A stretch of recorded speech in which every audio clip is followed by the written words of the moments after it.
Good morning students. हमारा aggregate demand में एक टॉपिक था, लास्ट टॉपिक जो है पूंजी की सीमांत कुशलता और ब्याज की दर। आज इसे कवर करेंगे इस वीडियो में। तो आप देख पा रहे होंगे इसमें लिखा हुआ है निवेश के दो महत्वपूर्ण निर्धारक, यानी इन्वेस्टमेंट जो है वो किन दो चीज़ों पर मोस्टली डिपेंड करता है। तो पहला पॉइंट है पूंजी की सीमांत कुशलता और सेकंड पॉइंट है ब्याज की दर।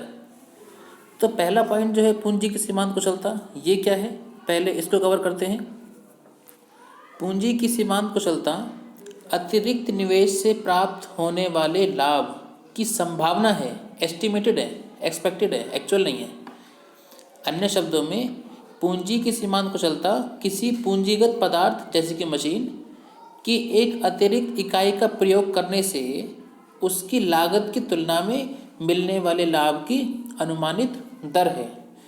यानी अगर आपने कोई मशीन ली है तो उस मशीन की जो लागत है उसकी तुलना में जो आपको लाभ मिल रहा है उसकी अनुमानित दर जो है उसे बोलते हैं पूंजी की सीमांत कुशलता। इसे हम एक एग्जाम्पल द्वारा समझ सकते हैं। मान लीजिए एक मशीन की पूर्ति कीमत जो है वो 1000 रुपये है और अगर यह मशीन 1 साल तक चलती है, उसके बाद ये काम करने योग्य नहीं रहती, तो और 1 साल में इससे 1100 रुपये कमाने का अनुमान है। तो मशीन की लागत पर लाभ कितना होगा? 1100 का अनुमान है और लागत 30 की 1000 रुपये, यानी 1100 माइनस 1000, 100 रुपये जो है वो हमें लाभ की आशंका है। यह लाभ जो है हमें कैसे प्राप्त हुआ? 1000 रुपये के इन्वेस्टमेंट करने से प्राप्त हुआ। इसीलिए निवेश की सीमांत कुशलता जो है वो 100 रुपये जो है वो लाभ हुआ और अपॉन में कॉस्ट प्राइस जो था उसका वो 1000 था, इंटू में 100, यानी 10% जो है वो हमें लाभ की रेट मिली।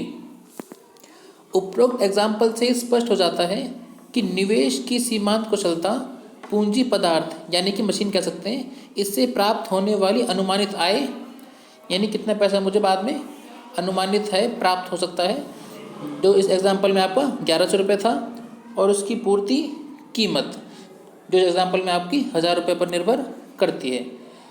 तो अभी हम ये पढ़ते हैं कि अनुमानित आय क्या है और पूर्ति कीमत क्या है।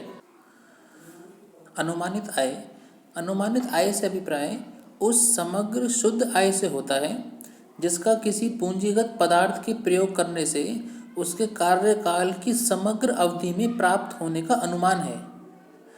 यानी कि वो शुद्ध आय कि अगर मैं मशीन को प्रयोग करूँगा तो वो कार्यकाल खत्म होने के बाद मुझे लगभग बाद में कितना पैसा मिलने की संभावना है इस मशीन से, उसे हम बोल सकते हैं अनुमानित आय। पूंजीगत पदार्थ की सहायता से उत्पादित उत्पादन को बेचने से प्राप्त समग्र आय में से उत्पादन की लागत को घटाकर अनुमानित आय निकाली जाती है। क्या समझा हमने? पूंजीगत पदार्थ की सहायता से यानी मशीन की सहायता से जो आपने उत्पादन किया उसको जो आपने बेचा उससे जो पैसा प्राप्त हुआ माइनस उत्पादन की जो आपकी लागत थी, जितना आपने लागत आपका लगा, उसमें से घटाकर जो डिफरेंस बचा उसे क्या बोलते हैं? अनुमानित आय। आप नीचे बॉक्स में देख पा रहे होंगे कि एक समीकरण लिखा हुआ है PY यानी प्रोस्पेक्टिव यील्ड या अनुमानित I is equal to Q1 यानी पहले साल में मिलने वाली अनुमानित आय। और ये कैसे निकाली होगी मैंने? मेरे मशीन से कितने का माल मेरा बिका है, मशीन से प्रोडक्शन हुई, वो कितने का माल बिका और उसमें कितने में लागत लगी, वो डिफरेंस क्या है मेरा? पहले साल में मिलने वाली अनुमानित आय प्लस Q2 दूसरे साल में मिलने वाली हमारी अनुमानित I plus Q3 third year में मिलने वाली अनुमानित I plus Q4 fourth year में मिलने वाली अनुमानित आय, और ऐसे आपका चलता रहेगा जितने कार्यकाल की मशीन होगी प्लस में Qnth तक। मान लीजिए अगर किसी मशीन की जीवन अवधि, कार्यकाल जो समय पीरियड है उसका वो 2 साल है और पहले वर्ष उसे 750 रुपये की अनुमानित आय होने का अनुमान है और दूसरे साल उसको 450 रुपये का लाभ होने का अनुमान है, तो प्रोस्पेक्टिव यील्ड यानी अनुमानित आय क्या होगी दोनों साल की मिलाकर? पहले साल में मिला आपको 750, Q1 कितना हुआ 750 और Q2 वो कितना हुआ आपका 450, कुल मिलाकर कितना हुआ 1200। इसे क्या बोलेंगे? अनुमानित आय। और आपने ये देखा कि पहले साल में इसको अनुमानित आय अधिक मिलने की संभावना है और दूसरे साल में इसको जो अनुमानित आय है वो 450 है, यानी पहले के मुकाबले इसको कम मिलने की संभावना है। ऐसा इसीलिए क्योंकि शुरुआत में जब मशीन प्रयोग करते हैं तो वह सबसे अच्छी प्रोडक्शन निकालती है, लेकिन मशीन को एक साल तक अगर हम यूज़ करेंगे तो उसमें कुछ ना कुछ तो परिवर्तन आएगा पहले के मुकाबले, जिससे वो उस क्षमता से प्रोडक्शन नहीं निकाल पाएगी। अनुमानित आय जो है ये भविष्य में होने वाली आय पर निर्भर करती है, लेकिन भविष्य तुम्हारा अनिश्चित होता है, वह किसी व्यवसाय में होने वाले परिवर्तन पर निर्भर करता है। व्यवसाय में भविष्य में होने वाले परिवर्तनों को क्या बोलते हैं? व्यावसायिक आशंकाएं। आशंकाएं लिखा हुआ है इसमें, आशंकाएं कहा जाता है, यानी क्या संभावना है भविष्य में चेंज होने की। व्यावसायिक आशंकाएं जो हैं उन सामाजिक और राजनीतिक परिवर्तनों के संबंध में की जाने वाली आशंकाएं हैं जो निवेश से प्राप्त होने वाली आय को प्रभावित करती है। यानी अगर व्यवसाय में किसी प्रकार का चेंज आएगा, चाहे वो राजनीतिक चेंज हो या फिर आपकी टैक्स की रेट कम या अधिक होना या किसी और चीज़ का परिवर्तन अगर होगा, तो ये संभव है कि निवेश से प्राप्त आने वाली आय होगी वो कहीं ना कहीं प्रभावित तो आपकी होगी। भविष्य जो है वो आपका अनिश्चित होता है, परंतु वर्तमान घटनाओं को देखते हुए भविष्य का अनुमान लगाने का प्रयत्न किया जा सकता है और उसी आधार पर आशंकाएं भी आपकी की जाती हैं।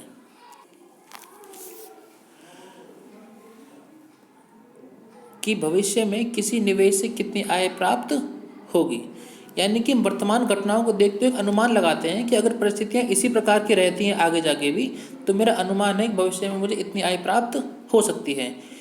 क्योंकि भविष्य में क्या परिस्थितियाँ होंगी वो तो मुझे पता नहीं है, लेकिन वर्तमान घटनाओं को देखते हुए कम से कम भविष्य का अनुमान तो लगा ही सकते हैं। यदि इन आशंकाओं के आधार पर यह अनुमान लगाया जाता है कि निवेश से अधिक आय प्राप्त होने की संभावना है, तो निवेश हम अधिक करेंगे, और अगर मुझे निवेश से कम आय होने की संभावना होगी तो मैं निवेश कम करूँगा या फिर मैं करूँगा ही नहीं। हम तो लाभ के लिए निवेश करते हैं। तो हमने पहला पॉइंट जो था वो हमने पढ़ा अभी कि अनुमानित आय क्या होती है। अब सेकंड पॉइंट जो है आपका पूर्ति कीमत।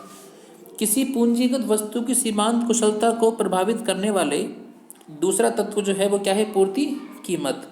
और एक बात ध्यान रखेंगे, पूर्ति कीमत से अभिप्राय वर्तमान पूंजीगत वस्तु की कीमत से नहीं है। इसका अभिप्राय यह है कि वर्तमान पूंजीगत वस्तु यानी जो मशीन मेरे पास अभी है, जिसको मैं कई साल से प्रयोग में ला रहा था, अर्थात मशीन के स्थान पर उसी प्रकार की नई मशीन को लगाने की लागत, उसे क्या बोलते हैं? पूर्ति कीमत। जो मशीन मेरे पास है जिसको मैं कई साल यूज़ कर चुका और अब वो इतनी प्रोडक्शन नहीं कर पा रही, तो उसको रिप्लेस करके जो मैं नई मशीन लाऊंगा, उससे नई मशीन को लाने की लागत जो होगी उसे बोलेंगे पूर्ति कीमत। अतएव किसी पूंजीगत वस्तु की पूर्ति कीमत को पुनः स्थापन रिप्लेसमेंट कॉस्ट भी कहते हैं। यानी पुरानी मशीन को हटाकर मैंने नई मशीन को रखा, इसमें कितनी मुझे लागत लगी। मान लीजिए सिलाई कपड़े बनाने के कारखाने में 10 सिलाई की मशीनें हैं। यदि एक मशीन का पुनः स्थापन करने के लिए उसी प्रकार की नई मशीन की कीमत 10,000 रुपये है, तो उसे क्या कहेंगे हम? पूर्ति कीमत। लाभ की दर का जो अनुमान है वो पूर्ति कीमत के परसेंट के रूप में लगाया जाता है कि कितने परसेंट मुझे लाभ होगा। ये तो हम जानते हैं कि लाभ का अनुमान कैसे लगाते हैं हम? परसेंटेज में। संभावित प्रतिशत दर के स्थिर रहने पर पूर्ति कीमत जितनी कम होगी लाभ की दर उतनी ही अधिक होगी। यानी कि पूर्ति कीमत जो आपकी लागत है वो जितनी कम होगी और संभावना जो है मिलने की वो अगर आपकी अधिक होगी तो लाभ की रेट आपकी अधिक होगी। अगर आपकी लागत अधिक है और अनुमानित आय कम है तो आपके लाभ की रेट भी कम होगी। समझ पा रहे होंगे आप लोग?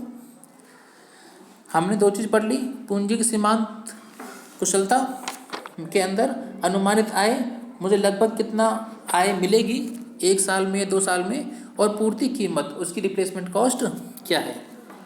अब इसमें नीचे लिखा हुआ है पूंजी की सीमांत कुशलता का अनुमान। पूंजी की सीमांत कुशलता का अनुमान। अनुमानित आय और पूर्ति कीमत के मूल्य को ज्ञात करने के लिए पूंजी की सीमांत कुशलता का अनुमान उस बट्टा दर रेट ऑफ डिस्काउंट के रूप में लगाया जा सकता है।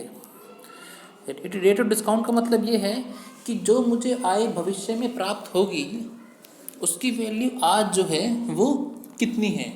ये बात तो आप जानते हो कि वैल्यू जो है वो आगे धीरे धीरे कम होती ही रहती है। तो अब मैं इतना निवेश कर रहा हूँ तो आज के रुपए में अगर मैं कन्वर्ट करूँ तो मुझे कितना पैसा मिलेगा, रेट ऑफ डिस्काउंट। अच्छा, कैसे निकालेंगे? एसपी यानी सप्लाई प्राइस या पूर्ति कीमत, वो क्या होगी? PY1 यानी अनुमानित आय अपॉन में 1 प्लस एम।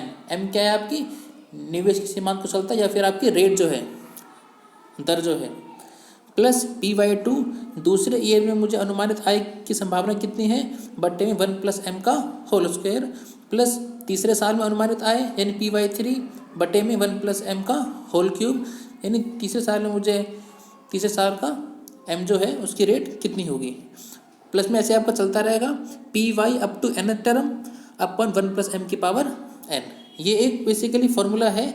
अगर इसको आप सम अप करोगे तो ऐसे भी लिख सकते हैं SP is equal to PY यानी अनुमानित आय अपॉन 1 प्लस एम की पावर n, यानी जितने कार्यकाल का उसका टाइम पीरियड था उसे क्या बोलेंगे हम? n। या फिर अगर आप क्रॉस मल्टीप्लाई करोगे तो 1 प्लस एम की power n is equal 1 plus M की power n into SP is equal to PY, या 1 प्लस एम की पावर n जो है इज इक्वल टू करोगे तो SP मल्टीप्लाई में है PY के बटे में आ जाएगा, PY अपॉन SP। या फिर जो 1 प्लस एम की पावर में n है, अगर आप इसको दूसरी साइड ले जाओगे तो ये आपके रूट में कन्वर्ट हो जाएगा, यानी PY बटे SP का nth रूट जो है, और फिर 1 जो है आपका वो इस साइड आके माइनस में आ जाएगा।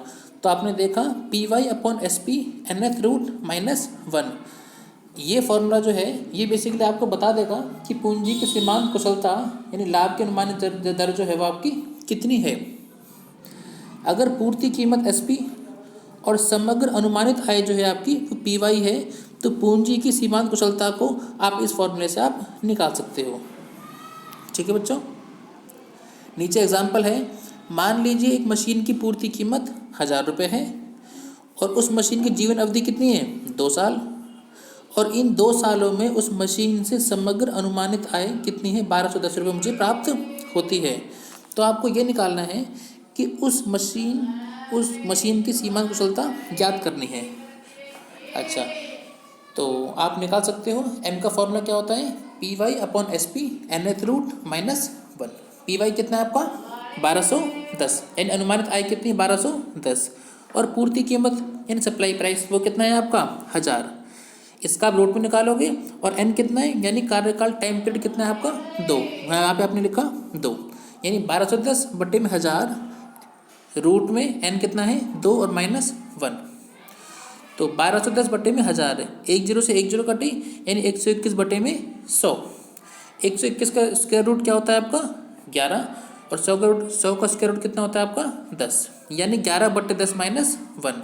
अगर आप LCM लोगे तो आपका आंसर आएगा 1/10 या 0.1। अब ये 0.1 आंसर आया आपका, बट हमें किसमें चाहिए होता है? MEC परसेंटेज में। अगर आप 0.1 को 100 से गुणा करोगे तो आपका आंसर क्या है? 10%। यानी कि अगर आपकी 1 लाख मशीन की लागत 1000 रुपये है और अनुमानित आय जो है आपकी भविष्य में 2 साल बाद वो आपकी 1210 रुपये है, तो यह आपको 10% के लाभ से मिलने वाली अनुमानित आय आपकी है। ठीक है बच्चों, इसे बोलते हैं पूंजी की सीमांत कुशलता। अब सेकंड पॉइंट है आपका ब्याज की दर। तो ब्याज की दर क्या है इसको भी एक बार देख लेते हैं। निवेश किए जाने वाले धन की लागत को ब्याज कहते हैं। इसका कारण यह है कि निवेश करने के लिए अगर आप दूसरों से रुपया उधार लेते हो तो आपको ब्याज तो देना ही पड़ेगा। इसके विपरीत यदि निवेशकर्ता के पास अपना धन है तो वह उस धन को देखो सरकारी प्रतिभूतियाँ, बॉन्ड्स, शेयर, डिबेंचर, इनमें अगर लगाता है तो उसे धन से ब्याज भी प्राप्त होगा। लेकिन अगर वो अपने धन का निवेश अपने किसी उद्यम में कर देता है तो उसे ब्याज तो नहीं मिलेगा, ब्याज से तो वो वंचित रह गया। इसीलिए निवेश करते समय प्रोड्यूसर जो है, उत्पादक जो है, उससे मिलने वाली लाभ यानी पूंजी की सीमांत कुशलता या एमईसी अर्थात सीमांत पूंजी कुशलता और निवेश की लागत यानी अर्थात ब्याज की दर की तुलना करता रहता है। क्या की तुलना करेगा? पहला सीमांत पूंजी कुशलता कि मुझे लागत के कंपैरिजन में अनुमानित आय मेरी कितनी है, किस लाभ आप से मुझे उसके लाभ की रेट क्या है, और जो मैं पैसा उधार लूँगा या अगर पैसा उधार नहीं भी लेता तो जिस ब्याज से मैं वंचित रह गया, अगर इस पैसे को मैं अपने बैंक में डालता तो मुझे ब्याज मिलता, कहीं इन्वेस्ट करता तो मुझे ब्याज मिलता, मैंने अपनी कंपनी में लगाया तो ब्याज से वंचित रह गया, ऐसे बोल सकते हो आप इसको। या फिर अगर आप पैसा कहीं से उधार लेते हो तो जो आपको ब्याज देना पड़ेगा वो ब्याज जो है, तो आप उस ब्याज की दर की तुलना करते हो किससे? सीमांत पूंजी कुशलता से, कि जितना मुझे ब्याज देना पड़ेगा अपने उधार पैसों पर कम से कम उतना मुझे लाभ तो मिले तभी तो इन्वेस्ट करूँगा मैं। अगर मेरे उधार लेने की लागत यानी ब्याज वो ज़्यादा है और लाभ का अनुमान मेरा कम है तो हम निवेश करेंगे क्यों? तो आपके नीचे लिखा हुआ है उद्यमी कितना निवेश करेगा। तो अब हम पढ़ते हैं उद्यमी कितना निवेश करेगा। प्रत्येक उद्यमकर्ता निवेश करते समय पूंजी की सीमांत कुशलता यानी लाभ की मिलने वाली अनुमानित दर जो है और ब्याज की दर, अगर उधार लेता तो कितने ब्याज उसको देना पड़ता या कितने ब्याज से वंचित रह गया अगर उसने अपना पैसा लगाया है, तो इन दोनों की तुलना करता है। लाभ की मिलने वाली दर और ब्याज की दर की तुलना करता है। वह उस समय तक निवेश करता रहेगा जब तक पूंजी की सीमांत कुशलता या लाभ की दर और ब्याज की दर बराबर नहीं हो जाती। यानी जितना मुझे ब्याज चुकाना पड़ेगा उधार लिए हुए पैसों पर, अगर मुझे उतना लाभ भी मिल रहा है तो ही इन्वेस्ट करूँगा, नहीं तो नहीं करूँगा। अगर अनुमानित लाभ ब्याज की दर से अधिक हो तो उद्यमी निवेश में वृद्धि करेगा, बिल्कुल संभव है। अगर आपको लाभ अधिक मिल रहा है और उधार लिए हुए पैसों पर आपको ब्याज कम देना पड़ रहा है तो आप निवेश करोगे। इसके विपरीत अगर ब्याज की दर जो है अनुमानित लाभ से अधिक प्रतीत होती है, यानी आपको ब्याज अधिक देना पड़ रहा है उधार लिए हुए पैसों पर और लाभ की संभावना कम है, तो आप निवेश नहीं करोगे या निवेश को कम कर दोगे। आपके नीचे बॉक्स में लिखा हुआ है एमईसी जो है ग्रेटर देन आर, तो निवेश किया जाएगा। यानी लाभ की संभावना उसे क्या बोलते हैं? एमईसी। अगर लाभ की संभावना अधिक है रेट से, आर क्या है? जो आप उधार लिए हुए पैसों पर ब्याज दोगे। अगर लाभ की संभावना अधिक है आर से तो आप निवेश करोगे। अगर लाभ की संभावना कम है आर से, एमईसी लेस देन आर है, तो आप निवेश बिल्कुल भी नहीं करोगे। अगर MEC is equal to R है, दोनों बराबर हैं, तो एन निश्चित स्थिति है, निश्चित नहीं कर सकते, मतलब आप चाहो तो कर भी सकते हो लेकिन यहाँ नो प्रॉफिट नो लॉस की कंडीशन है, दोनों बराबर हैं बेसिकली। तो आप समझ पा रहे होंगे। नीचे है निवेश मांग वक्र। यदि ब्याज जो है वो निवेश किए जाने वाले धन की लागत है, मुझे किस ब्याज पर पैसा उधार मिला है, तो किसी अर्थव्यवस्था की अलग अलग फर्मों और सभी फर्मों की एमईसी को चित्र 16A और चित्र 16B की सहायता से प्रकट कर सकते हैं। तो अब हम ये चित्र देख पा रहे हैं। यहाँ पर एक पहला डायग्राम है, नीचे इन्वेस्टमेंट लिखी हुई है और लेफ्ट साइड में लिखा हुआ है रेट ऑफ इंटरेस्ट, और इसने यहाँ पर एमईसी को भी दिखाया है। और राइट वाला डायग्राम में ये आपका डायग्राम सेम ही है, पहला वाला डायग्राम ये आपका चित्र 16 का ए ही है, लेकिन चित्र 16 के बी में ना इन्वेस्टमेंट ऑफ ऑल फर्म्स हैं, क्योंकि हम एग्रीगेट पढ़ रहे हैं ना, मैक्रो इकोनॉमिक्स पढ़ रहे हैं। इन्वेस्टमेंट ऑफ ऑल फर्म्स है और लेफ्ट साइड में रेट ऑफ इंटरेस्ट भी है और एमईसी भी है। ठीक है बच्चों, तो पहले नीचे पढ़ते हैं क्या लिखा हुआ है, फिर समझते भी हैं। चित्र 16A में ओ एक्स अक्ष पर यानी नीचे फर्म के निवेश और ओ वाई अक्ष पर ब्याज की दर को प्रकट किया गया है। चित्र 16B में ओ एक्स अक्ष पर सभी फर्मों के निवेश और ओ वाई अक्ष पर ब्याज की दर को प्रकट किया गया है। फर्म की एमईसी जो है उसका आकार उस प्रकार का होता है जैसा कि चित्र 16A में दिखाया गया है। चित्र 16A से ज्ञात होता है कि यदि ब्याज की दर बहुत ऊंची अर्थात 25% है, यानी जो मैं पैसा उधार ले रहा हूँ उसकी जो उधार लेने वाली लागत जो है, यानी उधार लिए पैसों पर दिया गया ब्याज अगर 25% है, तो फर्म 5 करोड़ का निवेश तब तक करेगी जब तक उसको लाभ से मिलने वाली संभावना यानी एमईसी वो भी 25% तक आपकी नहीं हो जाती। इसी प्रकार जब ब्याज की दर कम होकर 20% हो गई, यानी अब आपको 20% ही ब्याज देना पड़ेगा उधार लिए हुए पैसों पर, तो आप कम से कम निवेश को बढ़ा सकते हो और आप अपना निवेश 10 करोड़ तक कर सकते हो। ऊपर डायग्राम में आप देख पा रहे होंगे, जब 5 करोड़ इन्वेस्टमेंट है तो 25% रेट ऑफ इंटरेस्ट है और 25 मेरी क्या है, MEC। 25% क्या है, MEC। जब रेट ऑफ इंटरेस्ट कम हुआ मेरी 20%, तो MEC कितनी है मेरी, 20 है। और मैं इन्वेस्टमेंट कितनी बढ़ा दी मैंने, 5 करोड़ और बढ़ा दी। इन्वेस्टमेंट मैंने अपनी कर दी 10 करोड़। एक बात तो तय है, MEC जो है यानी जो आपकी अनुमानित लाभ की दर जो है वो आपकी हर साल कम होती है, क्योंकि शुरुआत में आपको लाभ अच्छा मिलेगा उस मशीन से, और जब आप मशीन को यूज़ करते रहोगे तो उसमें टूट फूट होगी, है ना, उस डेप्रिसिएशन भी होगा और कुछ खर्चे भी होंगे मशीन में, तो रिपेयरिंग भी होगी, तो पहले के मुकाबले वो इतनी प्रोडक्शन नहीं निकाल पाएगी। तो MEC जो है आपका वो हर साल आपका कम होता ही रहता है आपका। अगर पहले आपको 25% से लाभ मिल रहा था तो फिर आपको 20% से मिलेगा, फिर 15% से, या फिर 10% से। तो आपको ये बेसिकली तुलना करनी है कि जो मुझे MEC मिल रहा है वो इतना मिले कि मेरे रेट ऑफ इंटरेस्ट के मेरे बराबर रहे। ठीक है बच्चों। इसी प्रकार जब ब्याज की दर कम होकर 20% हो गई तो फर्म का निवेश मैंने बढ़ाकर 10 करोड़ कर दिया, लेकिन निवेश में वृद्धि होने के फलस्वरूप MEC जो है वो कम होकर 20% हो जाएगा, क्योंकि MEC यानी लाभ की अनुमानित दर जो है वो आपकी हर साल ना कम होती रहती है। अतएव जैसे जैसे ब्याज की दर आपकी कम होती जाएगी निवेश बढ़ता जाएगा, लेकिन MEC भी आपकी कम होती जाएगी। ये तो संभव है, अगर आपको पैसा कम ब्याज पर उधार मिल रहा है तो आप पैसा अधिक लोगे, निवेश को आप लोग बढ़ाओगे। पहले आपको 25% से पैसा उधार मिल रहा था, आपने 5 करोड़ की इन्वेस्टमेंट करी, फिर आपको पैसे 20% ब्याज की दर पर उधार मिला, आपने 10 करोड़ की इन्वेस्टमेंट करी। उसके बाद अगर हम अनुमान एज्यूम करें कि 15% रेट ऑफ इंटरेस्ट से आपको पैसा उधार मिला, तो आपने 15 करोड़ की इन्वेस्टमेंट करी। यानी ये बात तय है कि आपकी ब्याज की रेट जितनी कम होगी, पैसा आपको जितना सस्ता मिलेगा, आप उस इन्वेस्टमेंट को बढ़ा दोगे। लेकिन ये बात भी है कि MEC जो है यानी लाभ की जो दर है आपकी अनुमानित, वो भी आपके हर साल कम होती रहती है। तो एक उत्पादक को मेंटेन करना है, एक कंपैरिजन करना है ब्याज की दर और इन्वेस्टमेंट में होने वाली लाभ की दर में, कि आपकी ब्याज की दर और MEC दोनों बराबर होने चाहिए हर पॉइंट पर, तब तो ठीक है। या अगर आपकी MEC अधिक है तो भी ठीक है, लेकिन MEC कम नहीं होनी चाहिए आपकी। तो उत्पादक की पहली जो कोशिश वो ये होती है कि कम से कम इतना इन्वेस्टमेंट तो करें जिससे मैं ब्याज की दर को MEC के बराबर कर पाऊँ। तो लास्ट टाइम क्या थी कि ब्याज की दर आपकी कम होती चली जाएगी जैसे जैसे, तो निवेश आपका बढ़ता जाएगा, लेकिन MEC भी आपकी धीरे धीरे कम होती जाएगी। अच्छा, लास्ट पैराग्राफ है, फर्मों के निवेश के वक्रों को जोड़कर अर्थव्यवस्था के निवेश के मांग वक्र को ज्ञात कर सकते हैं। यानी 16 का B जो है वो सभी फर्मों के निवेश वक्र को आपने जोड़ा है,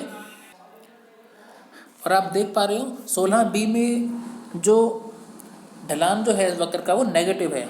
नेगेटिव क्या दिखा रहा है, बेसिकली नेगेटिव आपको ये दिखा रहा है पहला तो कि MEC जो है वो आपको हर साल धीरे धीरे कम होगा ही होगा, ये तय है, क्योंकि मशीन शुरुआत में नई होती है तो वो अच्छी लाभ अनुमानित कर सकते हैं, लेकिन उसके बाद परिस्थितियाँ क्या होंगी, या मशीन में टूट फूट है, रिपेयरिंग है, तो उससे जो लाभ की दर जो है वो कम होगी पहले के मुकाबले।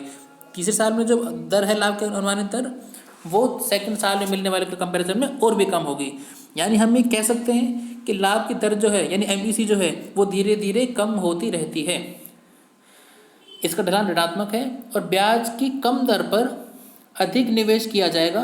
बिल्कुल, अगर ब्याज की दर कम होगी यानी मुझे पैसा कम ब्याज दर पे उधार मिल रहा है तो मैं अधिक निवेश करूँगा, और अगर ब्याज की ऊंची दर होगी मुझे काफ़ी अच्छा खासा ब्याज पे करना पड़ेगा। तो अगर ब्याज की ऊंची दर होगी तो आप लोग निवेश कम करोगे, यानी अगर आपको अधिक ब्याज पे करना पड़ेगा उधार लिए हुए पैसों पर, तो आप निवेश कम करोगे पहले के मुकाबले। जब ब्याज की दर 20% है तो आपने 5 करोड़ से बढ़ाकर 10 करोड़ का निवेश कर दिया। ब्याज की दर कम होकर 10% हो जाने पर निवेश आपका बढ़कर 20 करोड़ का हो जाएगा।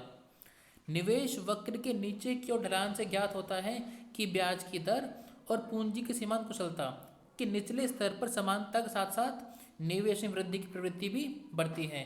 हमने दोनों ग्राफ से क्या जाना कि ब्याज की दर और MEC दोनों आपकी कम तो हो रही हैं और ये समान भी हैं, उसके साथ साथ आप निवेश को भी बढ़ा रहे हो।